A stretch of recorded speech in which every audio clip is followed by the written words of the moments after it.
Pag-usapan natin ang mga posibleng asahan sa impeachment trial ni Vice President Sara Duterte sa susunod na linggo. Makasama natin si Attorney Jose Roy III, ang dating Dean ng PLM College of Law at membro ng Defense Counsel ni dating Supreme Court Chief Justice Renato Corona. Magandang gabi, Attorney Roy, at welcome back sa Arangkada Balita.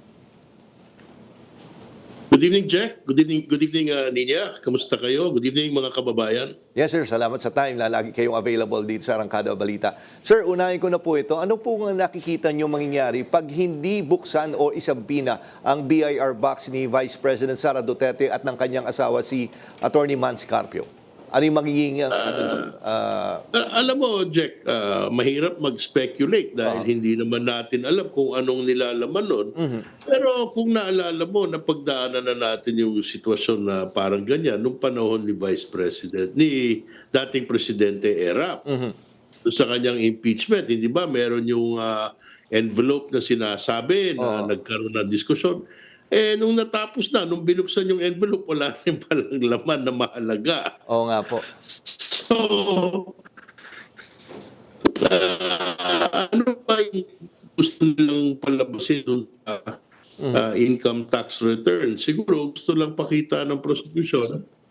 Hello? Apo, yes, nakikinig po, Siguro Attorney. gusto lang ipakita ng prosecution na hindi diniklara doon yung mga ibang income o kaya yung kung ano man yung nakadeklara doon, imposible niyang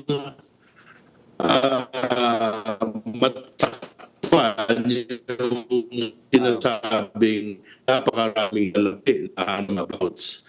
Yun lang ang nakikita kong halaga ng mga BIR papers na yan. Pero bukod naman dito sa BR box, I'm sure marami naman silang ebidensya para ipatunay yung unexplained wealth. Tama po ba, Attorney? Gaano ba halaga itong BIR box na ito? Attorney? Well, yun nga, parang ano yan eh. Hello? Narinig niyo ba ako? Apo, yes, Attorney. Medyo nasisira lang ng konti yung signal niyo po. Yeah. Apo. Yun nga lang, ang nangyayari dyan, ang mangyayari dyan, whether or not, na-deklara sa kanilang mga BIR returns yung mga salapi na sinasabing hindi nakasama dun sa SALN. Yun po ang kaso ng simpleng pag-explika ng kaso ng prosecution eh. Yan, na yung nilalaman na SALN ay hindi pinapakita yung kabuuan ng pera na kinita o natanggap ni VP Sara.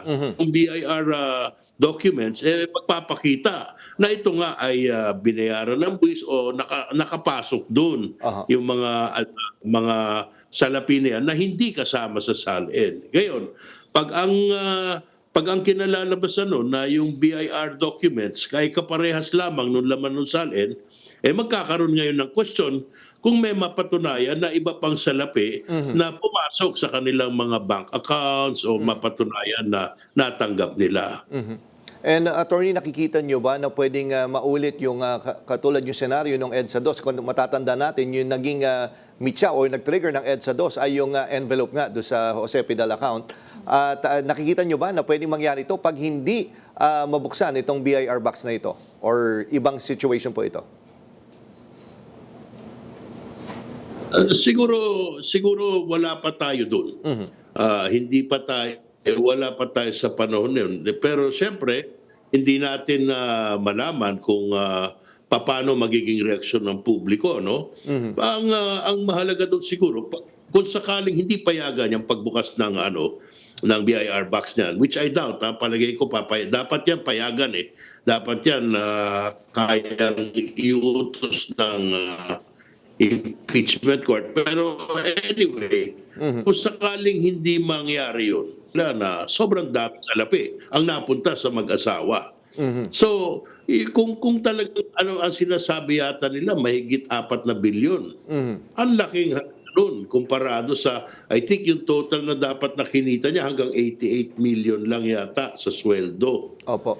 And Attorney, kung sakali lang maging desisyon ng Senado ay kunyari bubuksan itong BIR box na ito, pwede pa ba lumapit sa Supreme Court or sa Korte Suprema ang kampo ng ating Vice Presidente para mapigilan pa rin? Parati namang suki naman si Vice President Inday sa Korte Suprema. Kumbaga, ang tawag dyan, frequent flyer. Parating nagpapayat ng kaso doon eh. Oo nga po. Pero ako talaga, I doubt very much na papatulan ng Korte Suprema yan. Siguro hindi na nila papakialaman yan. Bahala na yung impeachment court dyan.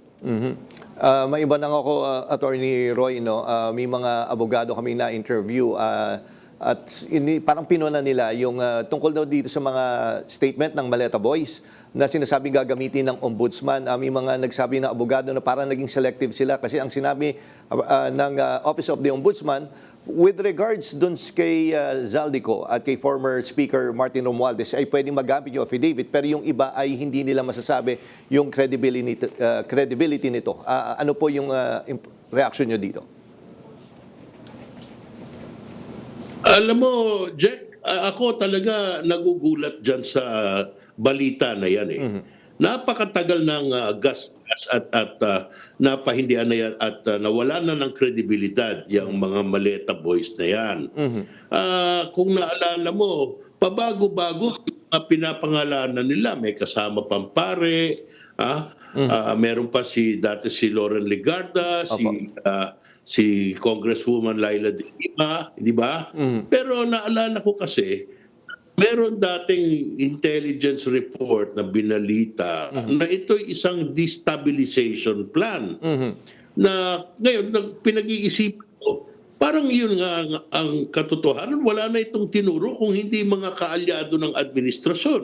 Hanggang kay Presidente nga at pati kay Congressman Sandro. Meron daw pang diniliver pa doon sa may mga litrato pang ipinakita. Opo. Pero parang wala nang ano kasi alam ko, inimbestigahan na to ng NBI at pati yung ombudsman mismo, ilang ulit na niya sinabi na wala kwenta itong ebidensya na ito. Opo. Pero ito, isa pa to Jack, no? At tandaan natin, yung tuwing nag-a-appear yan, nung araw, no? Dalawa parating politiko ang kasama niyan eh. Si Mike Defensor at si Senator Marcoleta. Di ba? Pagdating niya, di ba, sila dalawa rin yung nagdala dyan kay Gutesa. Opo. Tapos mamaya, nung si Gutesa, sila rin dalawa yung nagdala dito sa Maleta Boys. Ngayon, nakakulong yung dalawa. Opo. Tapos yung kanilang abogado pa nakakulong pa ulit. Ngayon, ang balita ko nung nandiyan sila sa ombudsman, patagalan, ayaw daw pumirma dun sa mga affidavit at kung ano-ano. So, hindi ko alam kung ano pang halaga nito. Parang ito ba'y nagpapapresyo lang o naghihintay ng senyales mula kanino kung ano sasabihin talaga. Dapat siguro ito hindi na bigyan ng atensyon. Sila mismo nagsasabi na hindi nila nakita kung ano yung laman ng mga maleta. Opo. At pati nung unang lumabas pa yan, nung panahon pa lang ni Senator Lacson, siya mismo nagsabi, parang imposible yung halaga ng pera ang sinasabi nilang diniliver nila. Hindi daw kakayanin. Imposible daw sa dami. So, ewan ko kung bakit ito gagamitin pagbasihan pa. Parang nagmumukha tayong desperado na itong walang kwentang bagay bubuhayin pa at pipilitin, Tsaka lilinisin para hindi na siguro tama yan. Tsaka ako, attorney, ako, hindi naman abogado, pero pagkakaintindi ko, kunyari, may affidavit ka, kunyari, may ilang items doon ay questionable, pero yung iba, pwede mo bang piliin lang doon kung ano yung credible at hindi ba defective na yung whole statement? Hindi nga ba, Jack, nag-umpisa yan 18, ngayon pinipili na lang kung sino yung gagamitin. Ano ba yun? Di ba? Kung talagang yan ang tropa, sila talaga yung di dapat sana noon pa yung affidavit yan, matagal na dapat nilabas. Ngayon, hindi mo na malaman kung ano totoo. Yun lang sa rigod doon na lang ng mga pangalan, di ka ba magtataka doon? Paano nangyari yun? Kung sino-sino na lang ang itinuro. Kaya nga... wala na yun. Dapat... attorney, hindi ba kayo na gulat na kabaga parang binigyan mo pa ng ng legitimacy na kino-consider mo the fact na itong mga statements na ito. Nagulat ho ba kayo doon? Eh, parang itong mga klaseng ebidensya gagamitin mo lang pag desperado ka na eh. At wala ka nang mailabas eh. Ipipilit mo na lang ito eh. Hindi ba? O so, alam mo, siguro tama yung naiinip yung mga kababayan natin. Pero pag niluluto mo naman yung mga kaso, parang hindi yata maganda. Eh pag ganito nga, ito nga, sabi parang double dead to eh, di ba? Ibebenta mo. Ang tawag doon, ano ba? Pagpag yata yung tawag doon, yung mga Oo. tinapon na Yung mga recycled sobrang po. pagkain, tapos lulutuin ulit, lalagyan ng patis. Oo nga po. Tapos, di ba, ibebenta. Parang ganyan yan eh. So, hindi maganda eh.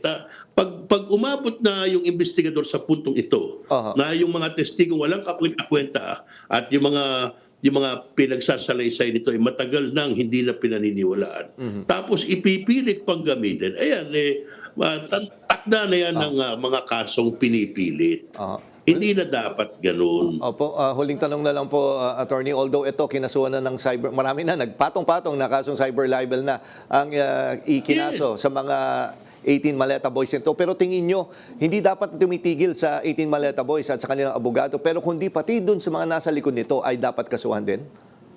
Dapat imbestigahan ng mabuti. Bakit ang handler nito mga politiko? At saka panay Blue Ribbon Committee hearing ito kung mag-press con, di ba? Opo. Na masyadong pero yung talaga kataka-taka.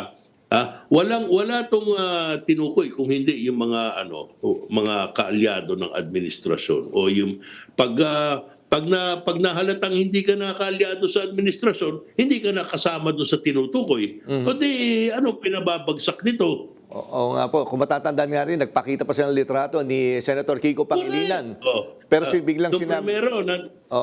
Nung primero, nandun si Senator Legarda. Nung naging minorya na siya, wala na. Yun nga Bakit po. ganun? Case-to-case basis, kumbaga, yung involvement, kumbaga, para sa kanila. Hindi. Ako, kasi parang napakatindi na pabalik-balik ito. Doon ko biglang pinag-isipan mabuti. Sabi ko, siguro nga ito talagang ang plano nito na para palabasin at maloko yung ibang tao. Sabi ko na dapat hindi na bigyan ng tiwala yung ating gobyerno. Okay. Yan ang malinaw na parang pinupuntir yan itong mga Maleta Boys. Ay, dapat yan kasuhan na yung mga yan para matapos na yan. Opo, naku, maraming salamat po, Attorney Roy, sa oras na binigay mo dito sa Arangkada Balita. Happy weekend, sir, at mag-ingat po kayo. Maraming salamat. Magandang gabi po, mga kababayan.